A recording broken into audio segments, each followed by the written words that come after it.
Saudara-saudari yang terkasih, hari ini renungan kita judulnya luka batin.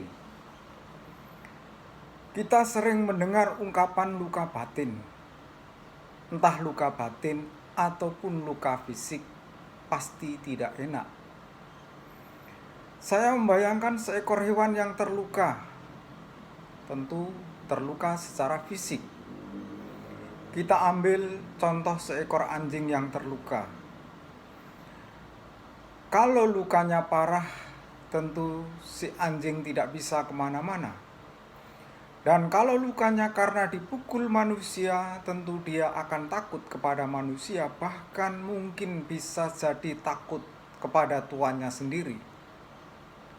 Hewan yang terluka bisa menjadi ancaman dalam hidup. Ia bisa mengamuk, marah, dan membuat takut sesamanya.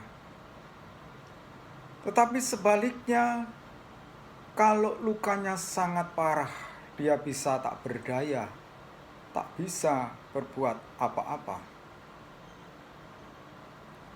Bagaimana kalau manusia mengalami luka batin? Manusia yang mengalami luka batin pasti tidak bahagia. Dia bisa merasa kecewa, minder, marah, dan dendam. Dia pasti tidak bahagia dengan dirinya sendiri. Seringkali orang yang terluka batinnya itu menyalahkan keadaan. Dan orang yang lemah hidupnya seringkali menyalahkan keadaan. Manusia yang tidak bahagia dengan dirinya sendiri akan menjadi persoalan dalam hidup bersama. Manusia yang batinnya terluka bisa membahayakan bagi dirinya sendiri dan sesamanya. Supaya manusia bisa bahagia dengan dirinya sendiri dan orang lain, maka batinnya yang terluka perlu disembuhkan. Luka batin itu akibat apa? Tentu akibat pergaulan, akibat hidup dengan sesamanya.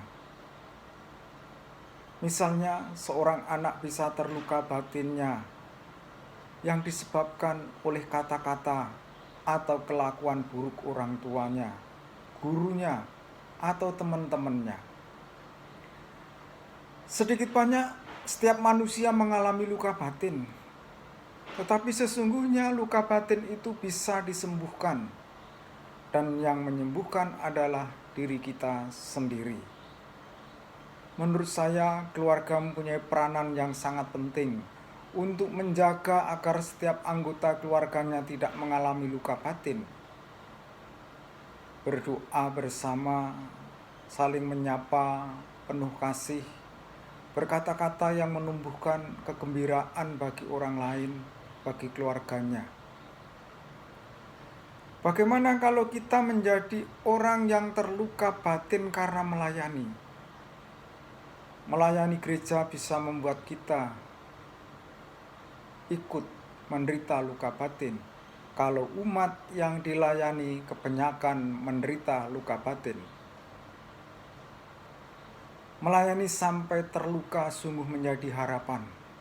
Paus Fransiskus berkata, "Saya lebih menyukai gereja yang memar, terluka, dan kotor karena keluar di jalan-jalan daripada gereja yang sakit karena menutup diri dan nyaman melekat pada rasa amannya sendiri." Evangelii Gaudium nomor 49.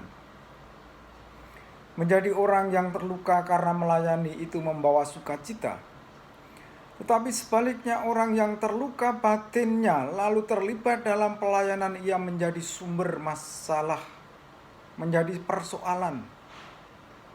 Tetapi ada juga yang luka batin, tetapi ikut melayani gereja, justru luka batinnya menjadi sembuh. Luka batin bisa disembuhkan. Salah satunya jujur pada diri sendiri, menerima keadaan, lalu bersyukur dalam hidup. Sejarah hidup yang tidak bisa diubah harus diterima. Jangan disesali. Kalau perlu pertolongan, luka batin bisa disembuhkan, salah satunya melalui retret penyembuhan luka batin atau bimbingan konseling.